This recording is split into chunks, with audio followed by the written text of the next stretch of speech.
Daily. Taste the Daily.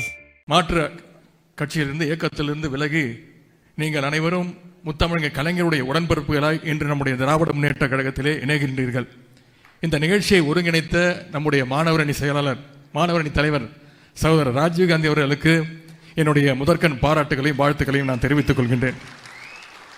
அதே போல் இந்த நிகழ்ச்சியை ஒருங்கிணைத்த நம்முடைய இளைஞரணி துணை செயலாளர் சகோதரர் ஜோயல் உள்ளிட்டோருக்கும் என்னுடைய பாராட்டுகளையும் வாழ்த்துக்களையும் நான் தெரிவித்துக் கொள்கின்றேன். பொதுவாக சட்டப்பேரவை தேர்தல் வரப்போகின்றது. இன்னும் 13-14 மாதங்களில் பொதுவாக தேர்தல் வர நேரத்தில் ஆளுங்கட்சியை எதிர்த்து எதிர் அணிகள் தான் அனைவரும் ஒன்று சேருவார்கள். அதுதான் வழக்கம்.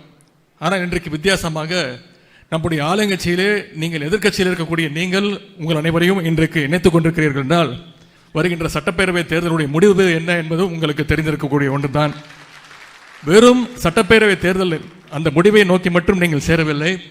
நம்முடைய இயக்கத்துடைய கொள்கைகளை ஏற்று லட்சியங்களை ஏற்று இன்று நீங்கள் நம்முடைய முதலமைச்சருடைய நம்முடைய கழக தலைவருடைய அந்த தலைமையை ஏற்று நீங்கள் எல்லாம் சேர்ந்திருக்கிறீங்க. இந்த மாதிரி நேரத்தில் நீங்கள் எல்லாம் வந்து சேருவதை எதிர்கட்சியில் பார்க்கும்பொழுது கண்டிப்பாக அவர்களுக்கு வைத்தறிச்சல் வரத்தான் செய்யும். அதற்காகவே மீண்டும் உங்கள் அனைவருக்கும் என்னுடைய பாராட்டுகளையும் வாழ்த்துக்களையும் நான் தெரிவித்துக் கொள்கின்றேன். இங்கே நம்முடைய எதிர்கட்சி தலைவர் தமிழ்நாட்டில் என்ன நடந்து கொண்டிருக்கிறது ஒன்று உங்களுக்கு தெரியும். ஒன்றிய அரசு சார்பாக ஒருத்தரை அனுப்பி வச்சிருக்காங்க. அவர் தான் நம்முடைய ஆளுநர் அவர்கள். அவர் என்ன மக்களால் தேர்ந்தெடுக்கப்பட்டவரா? நியமிக்கப்பட்ட ஒருவர். என்ன செய்து கொண்டிருக்கிறார்? நம்முடைய தமிழ்நாட்டுடைய அடையாளங்களை ஒவ்வொன்றாக அழிக்கின்ற முயற்சியில் ஈடுபட்டு கொண்டிருக்கிறார். திருவள்ளுவருக்கு காவி சாயம் பூசுவது, தமிழ்தாய் வாழ்த்தை கொச்சைப்படுத்துவது, தமிழ்தாய் வாழ்த்து பாடக்கூடாது அப்படின்னு சட்டசபையிலே சொல்வது, சட்டசபையை புறக்கணித்து விட்டு செல்வது, இப்படிதான் அவருடைய வேலை. இதையெல்லாம் எடுத்து தட்டி கேட்ட வேண்டிய வேலை யாருக்கு? நம்முடைய எதிர்க்கட்சி தலைவர் அவர்களுக்கு. ஆனால் அவர் என்ன செய்து கொண்டிருக்கிறார்? சட்டமன்ற உறுப்பினரை அழைத்து உடனே சென்று மக்களை சந்தியுங்கள் என்று சொன்னார். அது மட்டுமல்ல, சட்டமன்றத்திலே ஒரு உறுதிமொழி கொடுத்தார். எந்த நேரத்திலும் எக்காலத்திலும் திமுக ஆட்சி இருக்கும் வரை நிச்சயம் மதுரையில் அந்த டங்ஷன் திட்டம் நிறைவேற்றப்பட மாட்டாது என்று கூறினார். அதை செய்து காட்டிய முதலமைச்சர் மக்களோடு இருந்து மக்களுக்கான ஆட்சியை கொடுத்து கொண்டிருக்கிறார் நம்முடைய முதலமைச்சர் அவர்கள். இது மட்டுமல்ல, பல திட்டங்களை மக்களுக்கான திட்டங்களை நம்முடைய முதலமைச்சர் அவர்கள் நிறைவேற்றிக் கொண்டிருக்கிறார்கள். அவருக்கு உறுதுணையாக இன்றைக்கு நீங்கள் அனைவரும் நம்முடைய கழகத்தில் இணைந்திருக்கிறீர்கள்.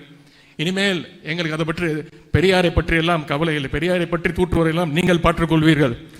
அதற்கு நீங்கள் இனிமேல் பொறுப்பேற்றுக் கொள்வீர்கள் என்று கூறிக்கொண்டு வருகின்ற சட்டமன்ற தேர்தலில் நம்முடைய தலைவர் அவர்கள் டார்கெட் ஃபிக்ஸ் பண்ணியிருக்கிறார். 200க்கு 200 தொகுதி ஜெயிக்க வேண்டும். வெல்வோம் 200, படைப்போம் வரலாறு என்று கூறியிருக்கின்றார். உங்களுடைய எழுச்சியை பார்க்கும்பொழுது நிச்சயம் 200 அல்ல 200க்கும் மேற்பட்ட தொகுதிகளில் திராவிட முன்னேற்ற கழகம் நிச்சயமாக ஜெயிக்கும் என்ற நம்பிக்கை எங்களுக்கு இருக்கின்றது. இன்னொன்று, உங்களை எழுச்சியெல்லாம் பார்க்கும்பொழுது உங்களிடத்தில் ஒரு சிறிய வேண்டுகோள். நீங்கள் நம்முடைய கழகத்துடைய கொள்கையை ஏற்று நம்முடைய தலைவருடைய தலைமை ஏற்று இன்றைக்கு நம்முடைய இயக்கத்தில் சேர்ந்திருக்கிறீங்க. திராவிட முன்னேற்ற கழகம் இன்றைக்கு 75வது பவள விழாவை கொண்டாடி கொண்டிருக்கிறது என்றால் நம்முடைய கொள்கை கோட்பாடு அப்படி.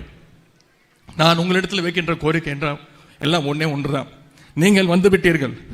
ஆனால் உங்களைப் போல இன்னும் ஆயிரக்கணக்கானோர் வருவதற்கு சில தயக்கத்தோடு அங்கே அந்த பக்கம் உங்களுக்கு தெரிஞ்சவங்களே இருப்பாங்க, உங்களுடைய நண்பர்களே இருப்பாங்க, உங்களுடைய குடும்பத்தை சேர்ந்தவங்களா இருப்பாங்க.